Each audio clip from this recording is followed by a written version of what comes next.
Hello?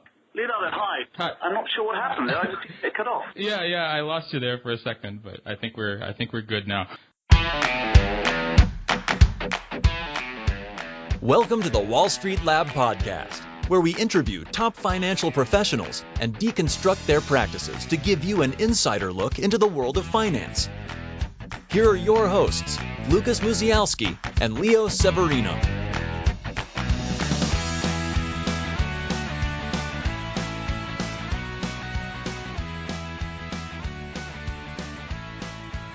Hello and welcome to the 14th episode of the Wall Street Lab podcast. Today we bring you a conversation with the Chief Investment Officer of the EMEA region at Morningstar Investment Management. Dan has a very interesting background. For example, he holds a BA in Theology from King's College in London.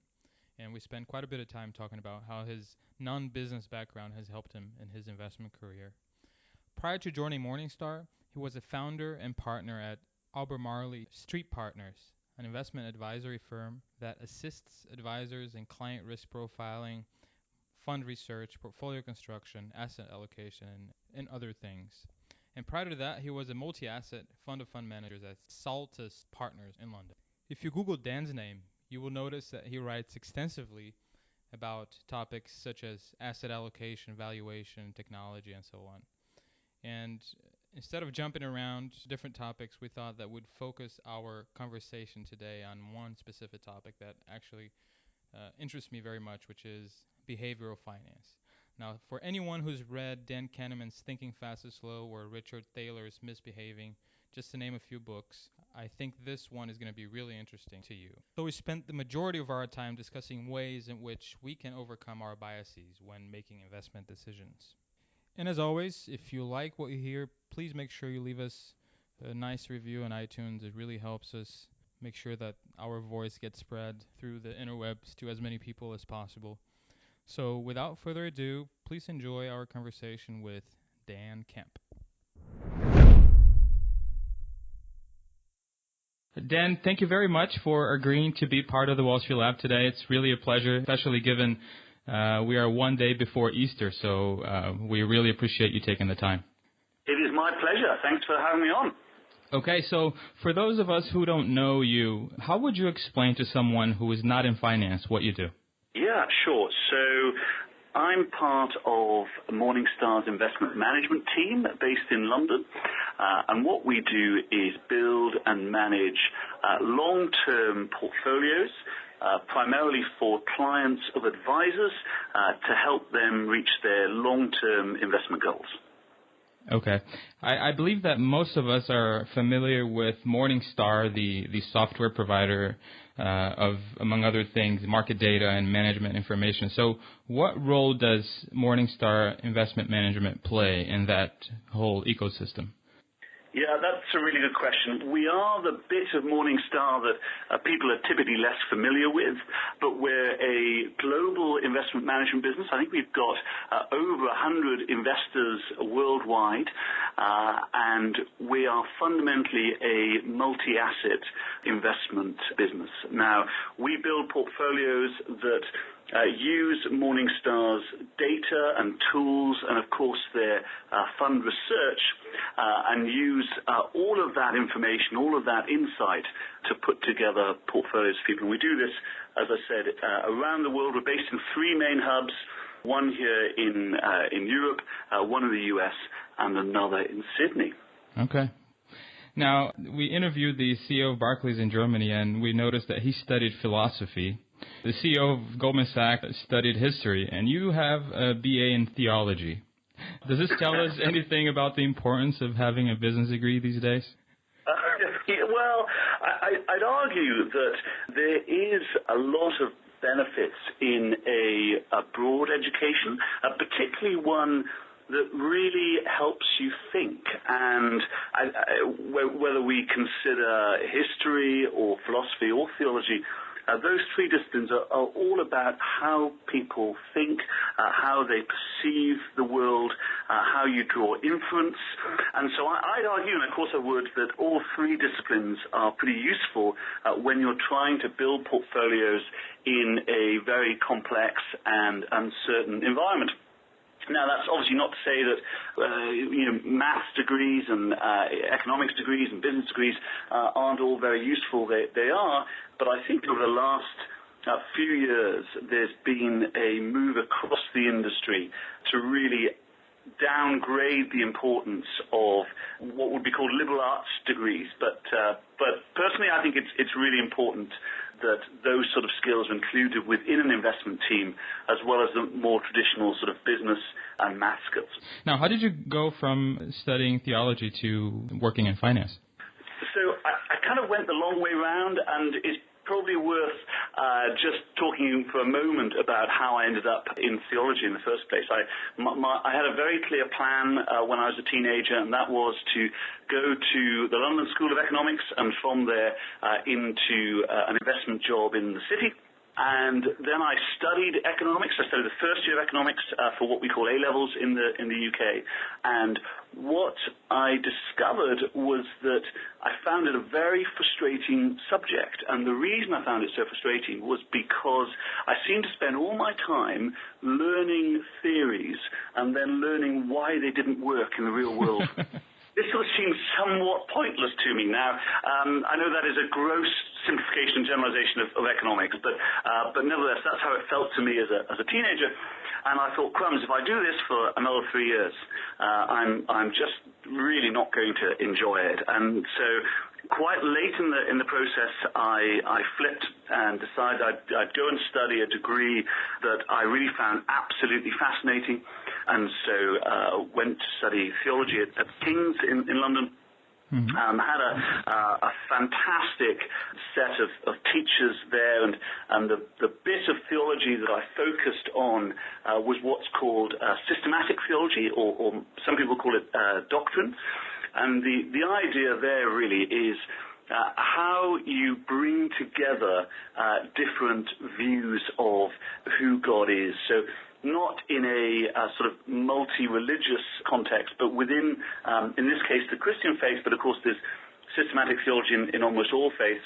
The idea about how you say one thing about God and make it consistent with another. So what it's really is at its heart is trying to comprehend something that is large and complicated and somewhat unknown, and really squash that into a shape that the human brain can understand. And of course, there's two things there.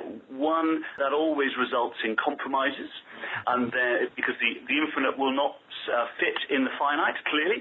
But the second thing is, and obviously this helps the way I've just described it to you, is that to my mind that's quite similar to investment.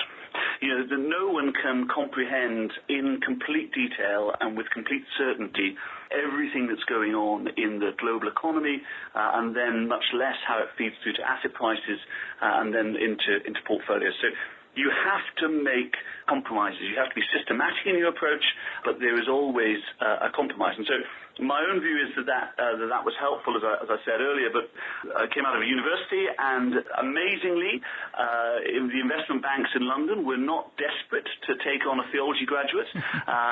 Who guessed that would be the case? And so instead, I got a job as an administrator at a pension company, a pension advice company, helping them to look after pension schemes. And from there, spent quite a lot of time as a financial advisor, initially focusing on what we used to call ethical investment, but you now call sort of ESG. Mm-hmm. And then as I got more and more involved, I actually spent more and more time doing research, particularly on funds initially, but also on asset classes and building portfolios, managing portfolios for individuals. And then from there, moved full-time into a research role at a great firm of stockbrokers in London, and then eventually through that started running fund of funds.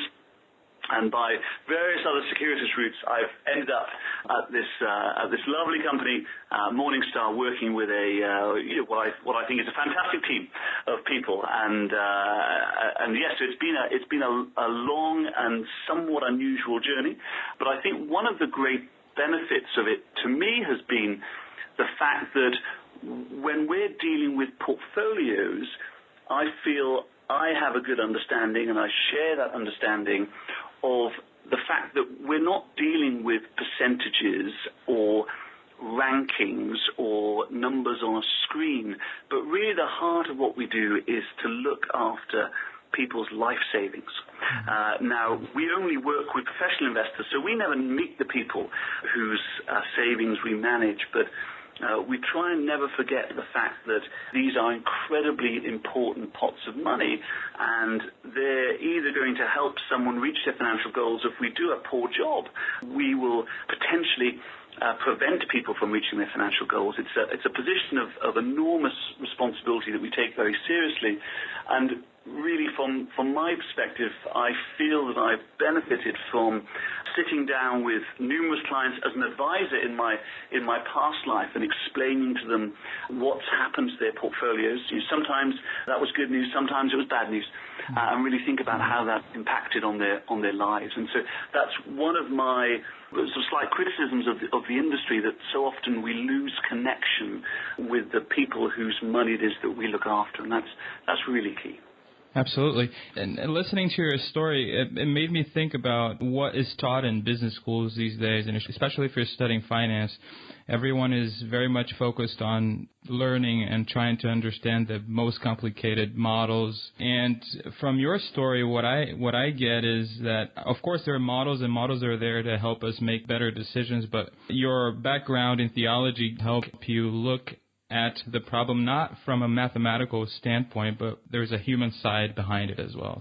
Yeah, I mean, obviously, I completely agree with that. I mean, it's a core part of the challenge I think we face as investors, that economics has been founded on the idea of the two ideas really. One is the idea of the rational person who makes rational decisions, and then secondly, that we live in a world of knowable risks. And so when we're dealing with investments, if we think through the eyes of models, then we tend to deal with finite risks and known probabilities. But really, one of the things that we all have to remember if we're involved in investments is that we don't live in a world of risks. We live in a world of uncertainty.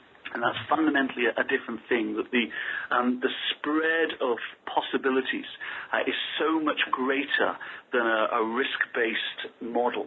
And so we can't just deal in a world of standard deviations, of volatilities, and of known risk distributions. We really have to embrace the idea that the market we operate in is both uncertain and is also populated by humans, not econs, as the behavioralists will call them. It's not necessarily rational people.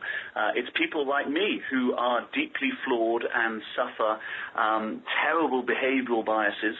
And really the only way that I think we can realistically expect to outperform over the long term is if we are able, and here I'm talking about the whole of the investment community, rather than just me or our team, but the only way we can hope to outperform the benchmark index is if we're able to overcome our biases. Now, clearly, most of us can't overcome our biases, which is one of the reasons, as well as the straightforward maths of the whole problem, that we don't outperform the indexes. But it's really that behavioral issue rather than the model issue that I think we should be spending much more time on as we approach the investment problem.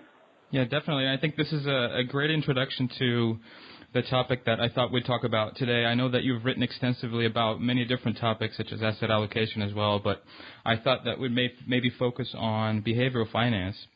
And as a way to start, I'd like to read a quote from Warren Buffett. And he said, "Success in investing doesn't correlate with IQ once you reach a level above 100. Once you have ordinary intelligence, what you need is the temperament and control the urges that get other people into trouble in investing." And you wrote an article called "Train Your Brain to Be a Better Investor." And I wanted to ask you, why are humans so bad at making investment decisions? So that is the question I think that we all wrestle with pretty much all the time. And the reality is that we don't know often where these behavioral biases come from. There's lots of arguments about whether they're evolutionary or whether there's another reason for them, but we can't get past the fact that almost everyone suffers from behavioral biases. Now, different people suffer from different biases and in different, to different degrees, but really most of us suffer from pretty similar biases, and they are somewhat predictable. And so those biases color the way that we view problems. They lead us to address decision-making in particular in certain ways, and I would argue certain flawed ways. And in investment, if you make flawed decisions, you're going to typically end up with poor outcomes. Now, that's not universally the case. We should always remember that luck plays an enormous role in short-term investment returns, which is something that can never be overlooked and discounted entirely. But if you think about the problem over the long term, and if you think about a series of many decisions, then a failure to address the flaws in your decision-making as an investor is likely to have a significant negative impact on the returns of the portfolio you're managing, and then ultimately, of course, the outcome for the end investor, which is most important. And so I think the first thing for me is accepting that we have these biases. And if an investor believes that they are immune from these biases, then that's probably a very bad start. We've got to actually embrace these biases, understand that we all suffer from these things. It doesn't mean that we can't invest on behalf of clients. Doesn't mean we're not doing a good job, we're not trying. We just have to create what the behaviorists would call a choice architecture that allows us to make better decisions. I've actually read a book. It's a very short book called The Little Book of Behavioral Investing. You might be familiar with it. And the author talks about the importance of having a model in investing. Because if you don't have a model and let's say you purchase a mutual fund or a stock and you actually make a profit, you don't know if that profit was due to your model being correct or if it was due to luck. So you don't know how to learn from that experience. Do you agree with that? You're absolutely right that you don't actually know whether it was due to luck or good decision-making, but I can promise you if it goes well, you'll always attribute it to good decision-making, and if it goes wrong, you'll attribute it to luck. That's one of the biases. And so that's absolutely right. You need a strong framework for decision-making.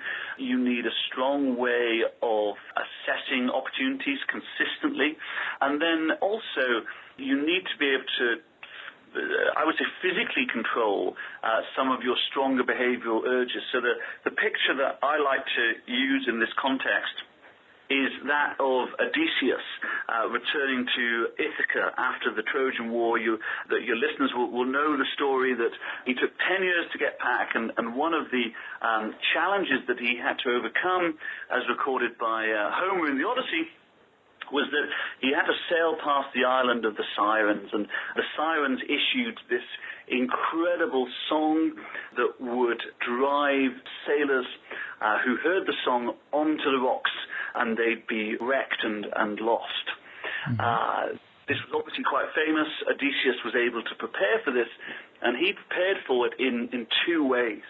The first is that he forced his crew to stuff wax in their ears and wrap fabric around their heads so that they couldn't hear the song.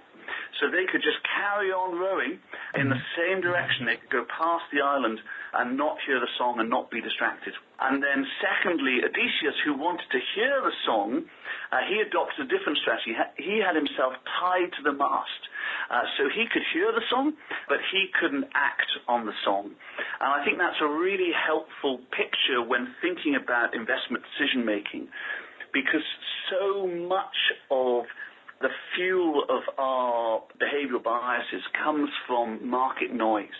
There's been some great studies about the impact of viewing your portfolio more frequently, of following what's happening on the headlines, on your terminal, the latest financial news.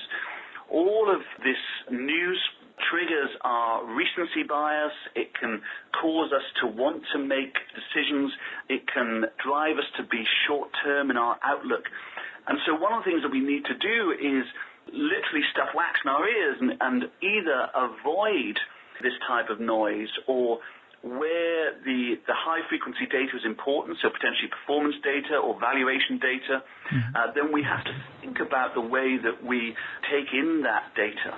And so one of the things that we do, which I think is helpful, is that typically we'll view rising asset prices through the lens of them relating to falling future expected returns. So what I mean by that is that whereas as humans, if we see something has gone up by 10%, then that encourages us to buy in. Whereas in reality, unless the long-term fundamental value of that asset has changed, then really all that's happened is it's become 10% more expensive, which is, of course, the opposite of what you want to do. You don't want to buy things when they become more expensive. As Warren Buffett said, and I imagine we'll use some of his quotes a lot over this podcast, he said, I like my stocks like I like my socks, on sale. We should be buying things when they've gone down in price, but not when they've gone up in price. And so we would typically view something that's gone up by 10% as really a fall in our expected return of the asset. And so rising prices are shown as negatives when we view them. Falling prices are typically shown as positives. And what that does is it helps us avoid this bias towards buying things that have gone up. It's quite a simple thing, but nevertheless, it helps people behave in the right way. We think also about the language that we use with each other. We want to make sure that we're not leading each other astray in the language used. So that's what we do as sailors. We stuff wax in our ears. We avoid the news as far as we can.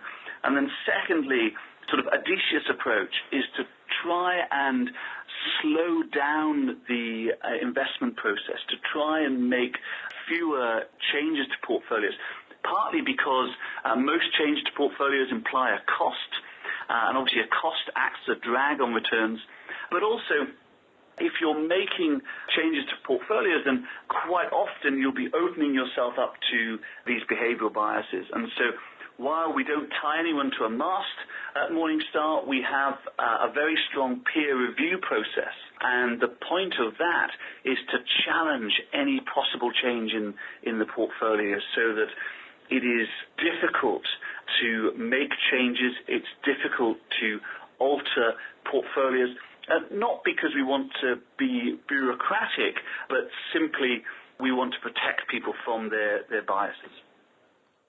Okay, yeah, that's very interesting. Actually, I really enjoyed the story. But what you said is to me, it sounds easier said than done, especially because we have a tendency of trying to follow what's trendy. It's very hard. I mean, especially for me, I'm going to give you an example of, I come from Brazil, and I was looking at the Brazilian equity markets last year, and I thought, it looks so cheap. Yet I couldn't make myself buy into it.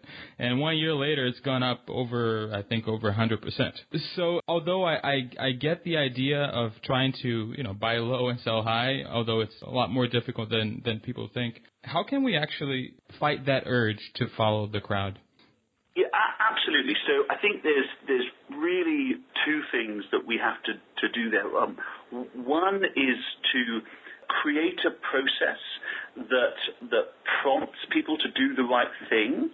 So again, if you were viewing Brazilian equities from a long-term valuation perspective last year, there are times where they would have stood out as looking good value. And an example that we latched onto was European financials last year, and also the sort of Russian equities the year before, and these were pretty unpopular things.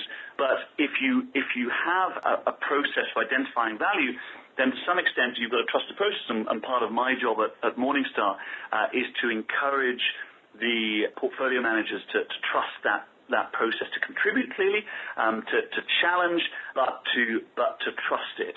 And then The second thing is to overcome the problem of the crowd, and I think there's two ways of doing that. One is to reduce exposure to the crowd, and so that comes back to us trying to avoid a lot of financial news, short-term market noise. We deliberately shut that off. In our office, we don't have any big television screens with news channels blaring out all day. That's not an environment that we work in. We also tease each other if if someone would send around something that was a bit noisy. So there's partly it's avoidance, and secondly, and this is probably even more important, it is creating a community of people who are trying to do the same thing. So to be an individual and to stand out against everyone else is tough. But the more people you put in that community that are trying to do the same thing, that are trying to buy what the market at large rejects or sell what the market at large has embraced, the more people that you have within that community, then the easier it is to do. Equally, the more you expose yourself to great investors who've been able to do that over their career. So Buffett is the example we keep coming back to, but there's lots of others. So John Templeton, Jack Bogle, actually, I mean, we're not talking about passive so much, but Bogle is a key influence on us. As is obviously Charlie Munger and Howard Marks, all of these great investors. They are part of a sort of global community that are trying to do this. And so reading their books, listening to them, operating within a community, I think is a great help, much easier than doing it on your own. The tough thing, though, is then to try and avoid groupthink. Because whenever you have a collection of investors trying to do the same thing, then it is easy to fall to this groupthink, which is why I think that latter peer review stage of making changes to portfolios where any portfolio manager will be challenged by the rest of the team is also really healthy. So you kind of need to have both. You need to operate within a community of like-minded individuals trying to do the right things, but then you also have to be challenging each other to try and reduce the risk of groupthink. I read a study this morning that compares the returns achieved by investors versus passive investing. And it's the average equity mutual fund investor underperformed the S&P. So clearly, we are very bad at timing the markets. So how can we prevent that from happening? Should we just buy and hold? Yeah, so that is a great question. So let's take it right back to what we are trying to do as individuals when we get involved in investment. We are trying to do something very simple, and that is capture the power of the compounding returns that come from the growth in the value of companies in aggregate. So through a very, very long period of history, capital generates above inflation returns. And above inflation returns, when compounded, are very powerful. And really, that's all we're trying to do with investment. We then make it very complicated with other things, but that's the start of it. So what does that tell us? Well, if we're trying to capture the benefits of compounding, then firstly, the investment is a long-term game. So while I think your point about active investors underperforming benchmarks is incredibly important, and we'll spend some time on that, equally, one-year time horizons are not a realistic period to measure anything, really. So first of all, we have to be long-term in our approach. Second, we have to remove as many drags on that compound effect as we possibly can. And obviously this has been captured by Jack Bogle probably better than anyone else, that the lower the cost of your investment, then the better the outcome is likely to be, because you reduce the drag on the compounding. So I think the first duty as an investment manager looking after money for other people is to do those two things. So one is to focus on the long term, and then secondly to reduce the cost drag on investment. And so then you get back to the point of, well, that sounds a lot like buy and hold strategy. And that is a perfectly reasonable way of investing. I think for most people would work very well. What we're obviously engaged in, and hundreds of thousands of others around the world are also engaged in, is to try and beat that as a yardstick by adding value through thoughtful investment management. Now, that is the bit that is incredibly difficult. And so what you need to do there, and as far as my thinking is again, look at the things that are likely to prevent you from keeping pace with the benchmark, keeping pace with the sort of the cost of capital, which is really a passive investment. And the things that are most likely to do that are overtrading, having too much confidence, reacting to news flow, trying to stick too close to the benchmark, because again, fees will work against you. So there were lots of challenges in trying to beat the market. I think there's some simple rules that can help people to do that. But in reality, we need to humbly acknowledge that the heavy lifting in investment is done by time. It's not done by us. We can potentially, if we work very, very hard, add a little bit to the top of that. But in reality, the hard work has been done. Now, that is not to say that passive-based investing is the best outcome in all circumstances, because, of course, passive-based investing is predicated on the fact that you invest in a market cap-weighted benchmark, and that may not be the best way of allocating capital. Now, we know that in certain well-diversified, well-structured markets, then it is a very, very hard benchmark to beat, the U.S. being clearly one of those, the aggregate bond market being another. But there's other markets where, particularly smaller niche markets, or markets that aren't really one market but are like emerging markets, for example, that are an incredible variety of underlying economies, political systems, and markets, where passive investing, index tracking may not be the best way of investing. But that doesn't change the fact that a long-term approach which reduces costs, so really what we're talking about there is buy and hold, is one of the most reliable ways of delivering returns over the long term. And so, as I say, but that has to be acknowledged at the beginning of the process, that as an investor, the hard work is being done for you.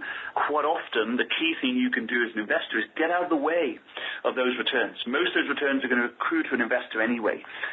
So the first rule is to try and stop yourself from harming returns. And then, as I say, if you work very hard, if you've got a very good process, then there's a decent chance that you can add value to those returns.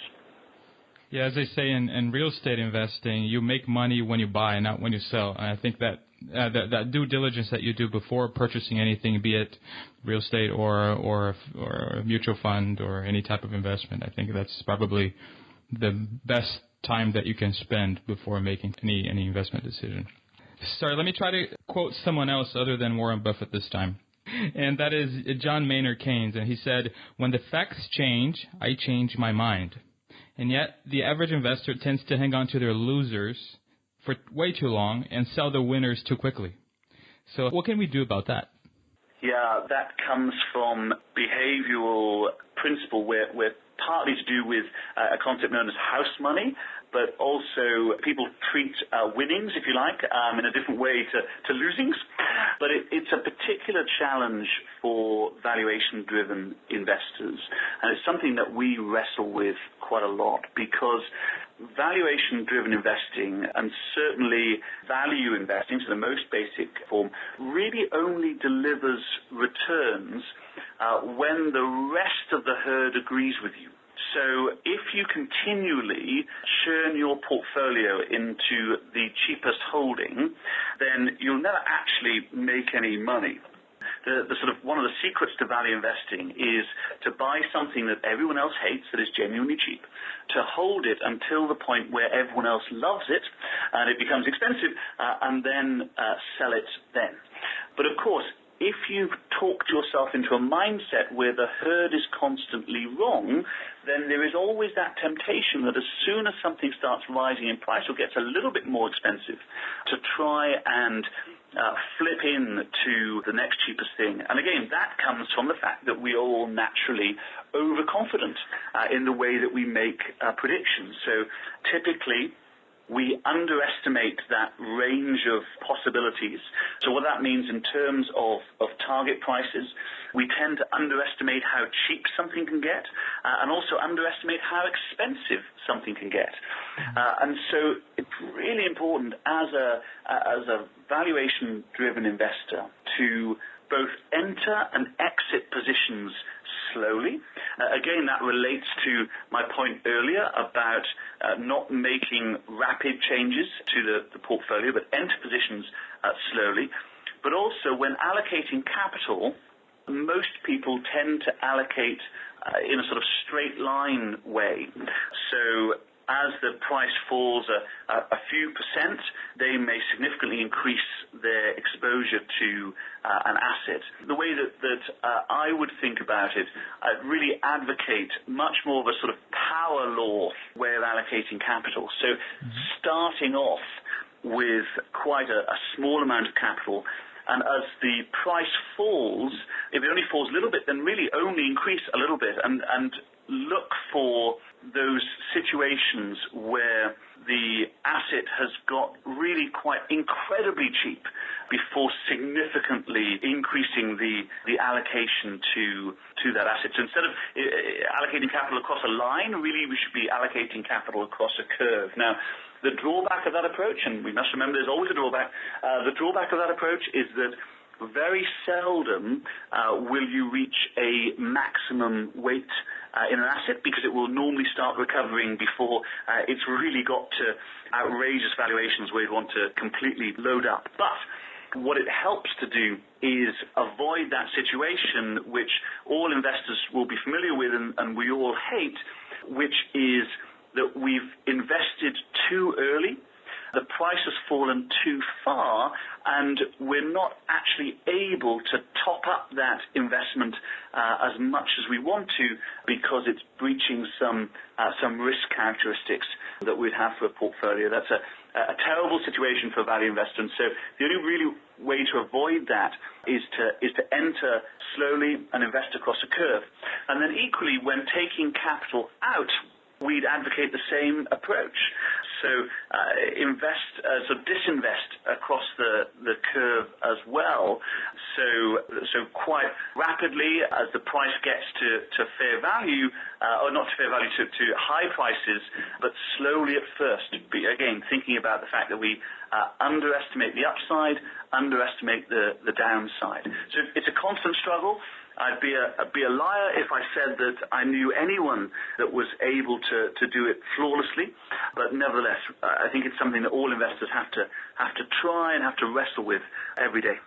Let me just ask you a question about the market now, and I usually don't like asking questions about the market because a year from now, if someone is listening to our conversation, that probably will not be as valuable. But I'll take advantage of the fact that I have the CIO of Morningstar Investment Management here and ask you, where do you see opportunities in the market today? So that's a really good question. I'm going to help the future listener by not really talking about what I think could happen over the next year, because really we've got no idea, and again, the future is uncertain when it comes to prices. What we can say is that asset prices taken as a whole look unattractive to us over a 10-year time period.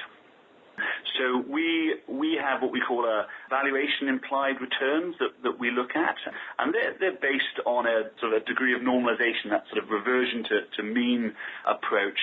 And as we look at those, then most fixed income assets, particularly some of the core fixed income assets, so UK gilts, some European government bonds, but then also some equity markets, most notably the US, look to us to be delivering very low real returns going forward.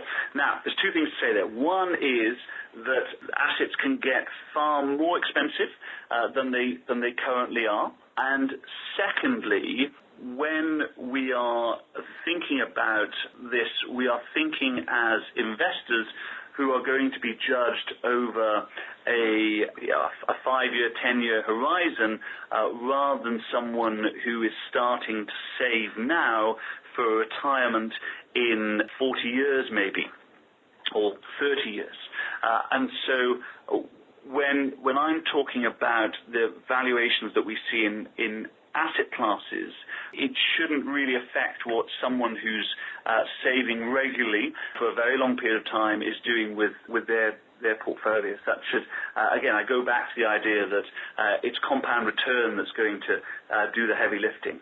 But so we struggle to find attractive opportunities in equities and bonds, or in core equities and core bonds. There are some markets which continue to look attractive. So the emerging equity markets and also emerging bond markets look attractive to us. Now, there is a challenge there, of course, that there is a certain degree of commonality in the risk exposure of those two asset classes. But fundamentally, if you do an underlying currency analysis, actually the overlap may not be as extreme as people think it is, but nevertheless, emerging markets as in aggregate, and certainly some particular markets, Russia, for example, still look attractive to us. But we are clear that the opportunity set at the moment is quite narrow. And so as a consequence, most of our portfolios are quite cautiously positioned. And I think it's quite important to think through how we as investors get to that positioning, because we would never advocate starting with the view that we are nervous about the future and therefore let's take risk off the table. That sort of top-down, view-based forecasting is desperately prone to behavioral biases. We start from the other angle, which is that asset allocation is a bottom-up process, that we look at individual asset classes, try to put them together in a way that sort of maximizes return for risk. But when we have as much exposure to each asset class as we want, then there are times where we'll have capital left over. Now, sometimes we use alternative funds in that sort of environment, but quite often we use cash as well. And so the high cash weightings in our portfolios shouldn't be seen as us predicting a crash. All it says is that we have as much of each of these individual asset classes as we want, and we are waiting for better opportunities to come along. Now, people often think of these opportunities arising after a very sharp movement in asset prices, but people need to be open to the idea that opportunities could emerge both gradually and also individually. It may be that one asset class becomes cheap. So, for example, at the beginning of 2016, where in some ways we held similar views, U.S. high-yield bonds became very cheap. And also, of course, in January, other asset classes became cheap as well, giving us a broad opportunity set. But right at the back of 2015, U.S. high yield looked cheap to us. And so that was one asset that we were able to selectively add to. So I would never advocate people sit on the sidelines to wait for a crash for two reasons. One is that's not the only way that opportunities emerge. It is just one way, and it is the way that typically is most available to us as investors, because it's the thing that we fear and therefore focus on.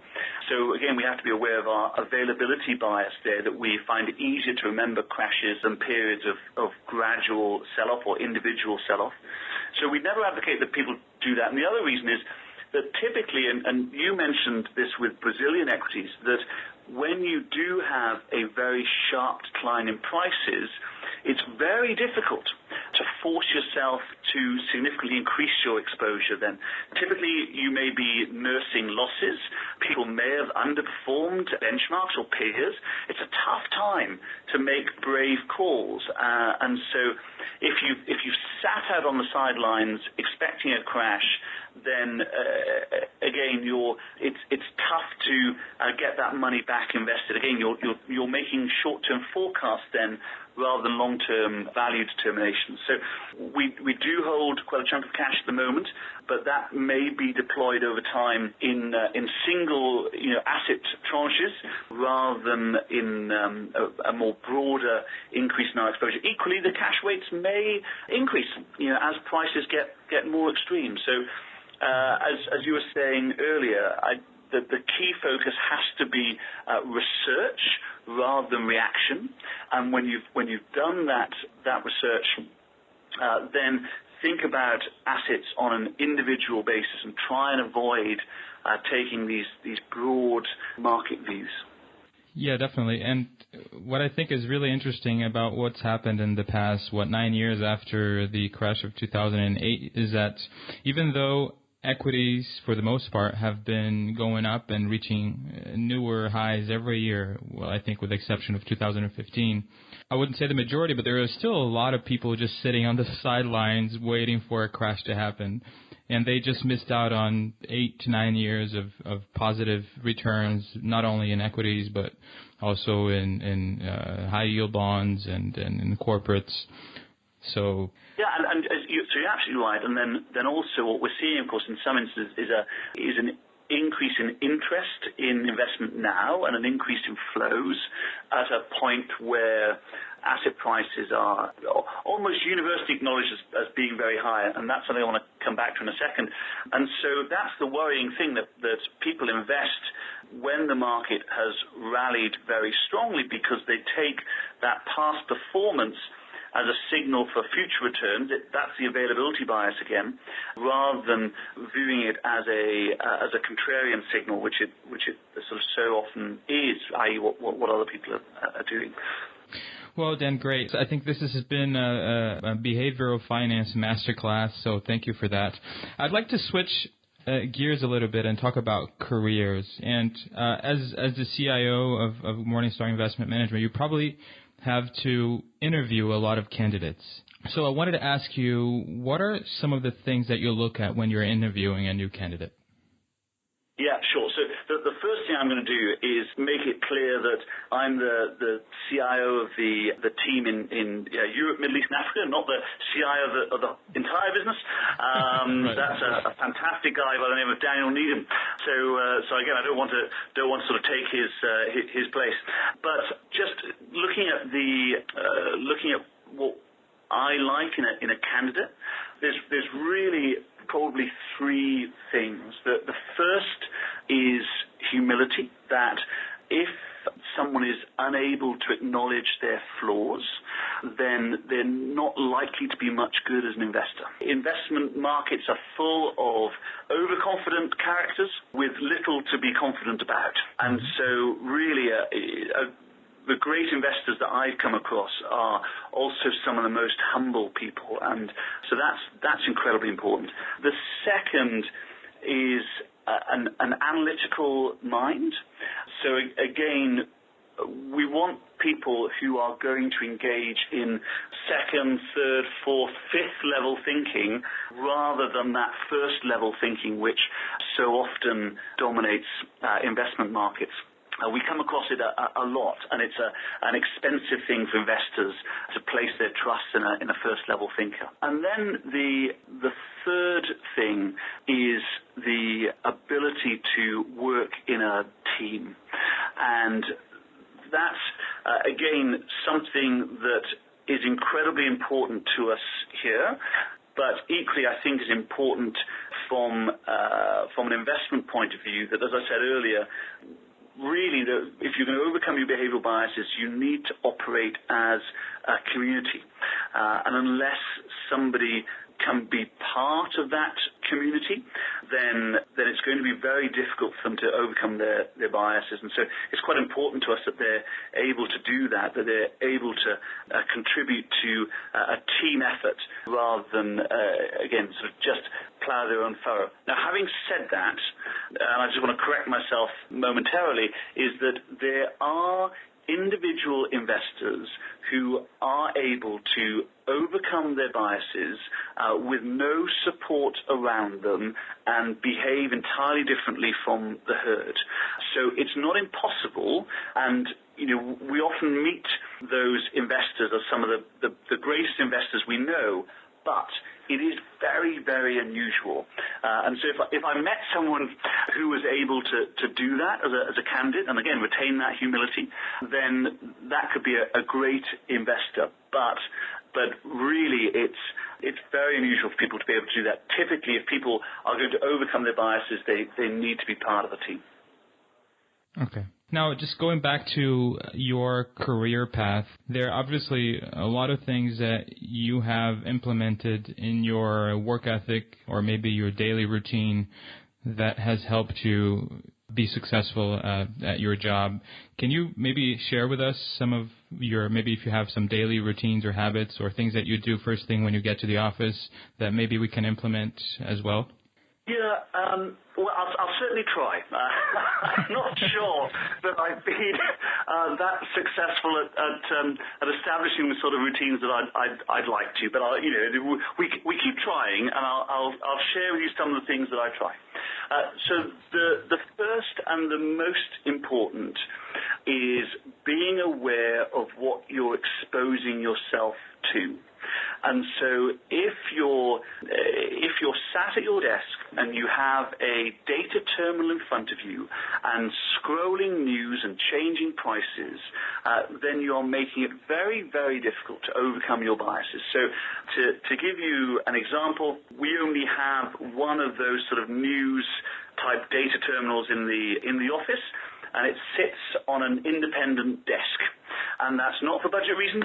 That is because we don't want that sort of temptation sat permanently on anybody's desk. So generally that organization is key. And so that's on the negative side. So on the positive side, then I think we need to make every effort to expose ourselves to the writings of great people. So I try and read sort of on investment-related subject every day. That's one of the most important things that I do. So we have a book club here at Morningstar where once a month the team all reads the same book.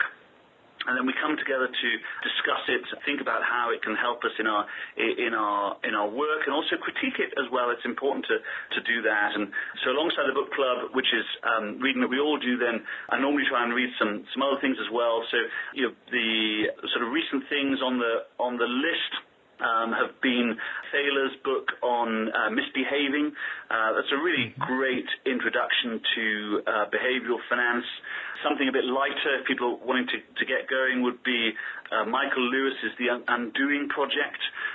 Lewis is one of the authors that's had the most impact on me as an investor, and his latest book is a great survey of the work of Kahneman and Tversky in behavioral finance, and then also incorporating Thaler and Geigerenzer as well. So a great introduction there. So there's those sort of books. Equally, the classics, Ben Graham's Intelligent Investor, all of those. Try and read every day and think carefully about what you're reading, because it will impact your behavior. And then a lot of my day is taken up with meetings, so internal meetings and external meetings. And so the challenge there is really trying to create space to think, to research, and to plan. And so the approach that I take is that I tend to get up quite early and I tend to go to bed quite late. That is not something I'd advocate to people. I'd advocate people getting good levels of sleep. I'm very fortunate in that I'm a father of 3 wonderful children who were all the most dreadful sleepers when they're babies. And so I have developed an ability to get by with a limited amount of sleep thanks to them. But nevertheless, that's not something I'd advocate, but I would advocate having times during the day when you're separate from the distractions of the office and the distractions of meetings, and able to really think and research. And then when we are looking at investments in meetings, team meetings or peer review meetings, then I think one of the things to take very seriously is that everyone has the ability to ask a good question. And sometimes the more experienced an investor becomes, the less willing they are to ask the right questions because they fear that they'll look foolish. And so sometimes the simple question that comes from the newest graduate can be the most valuable challenge in a meeting. And so when having meetings, encourage participation from everyone, regardless of their background, regardless of their experience. And again, sometimes this is not appropriate for this to be posed as a challenge or a comment, but a question is always relevant. So that's the key thing for me in most of our meetings. And then I guess the only other thing I would say is that sitting inside in an office every day is not a great way of sort of making use of one's longevity, and it's not conducive quite often to creativity. And so one of the things that I try to do is undertake some sort of exercise and activity every day. I'm not always successful, but whether that's a short run, and I emphasize short, or a short cycle, and again with the same emphasis, or something else, a long walk maybe, then that element of the day I feel is incredibly important. So the last thing I would encourage everyone to do is think about the time they spend in meetings. Again, that is a constant challenge in any big organization. There's so many opportunities to spend time in meetings. I'm sure everyone's aware of that sort of challenge, and important to fight against it, to have time to do the other things that we talked about, rather than just let all of the time be consumed in meetings. These are some great points, Dan, and I thank you for that. Just one quick question: how do you deal with email? Do you check do you leave your Outlook open every time, or do you check it at specific time periods during the day? How do you deal with that? I'll be absolutely honest. I am not as good at closing my Outlook as I should be. So I would always advocate exactly what you say, that people have certain times in the day to deal with emails.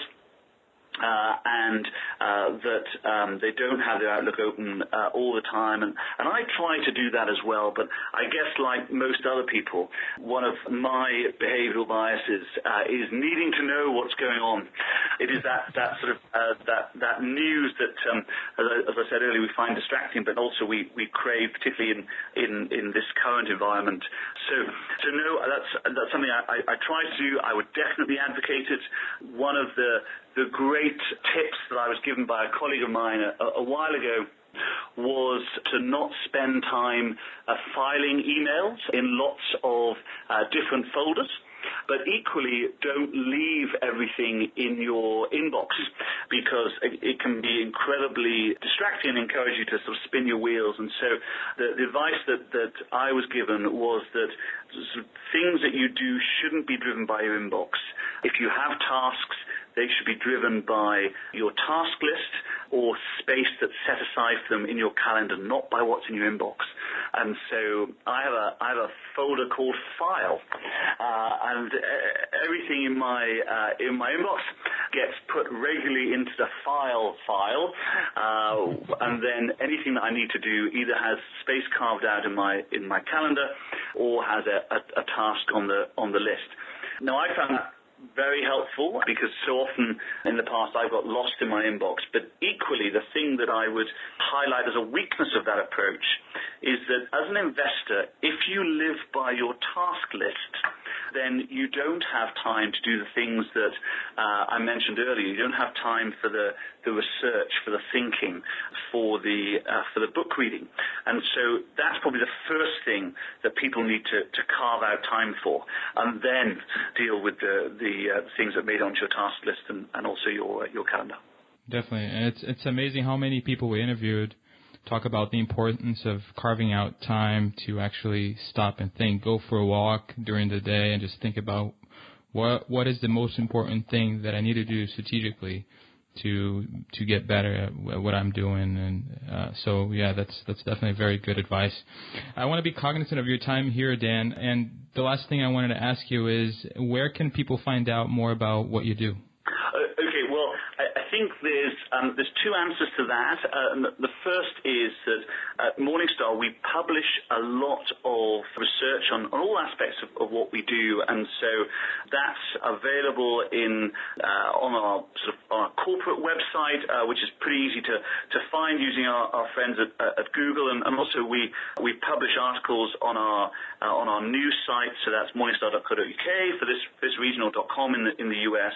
But I think it's really important that I don't use this time on the podcast to advertise what we do. That's for two reasons.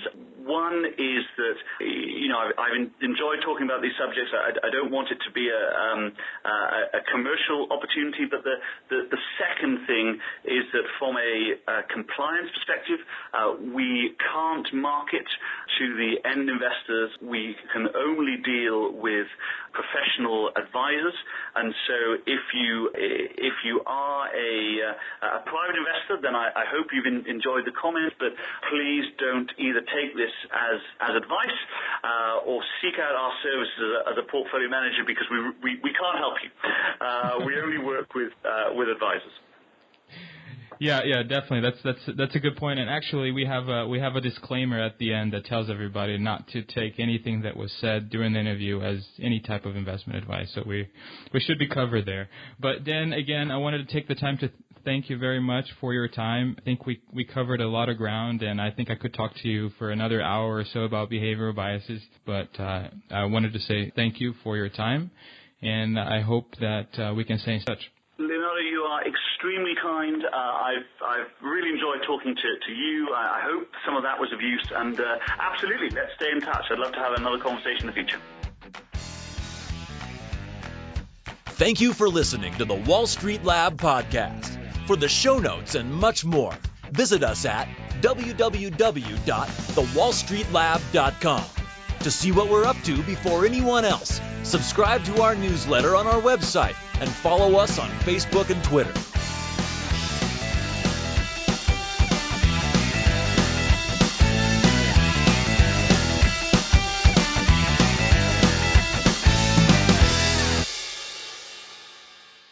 Disclaimer. Information contained in this podcast constitutes the opinions of individuals and should not be treated as investment, tax, financial, or legal advice. We take no responsibility for the accuracy of any statements made in this podcast. This podcast is for informational and educational purposes only, and it does not contain an offer to sell or buy any sort of financial products, and should not be treated as advertisement for such. Any copying, distribution, or reproduction of this podcast without the prior permission of the creators of the podcast is strictly prohibited.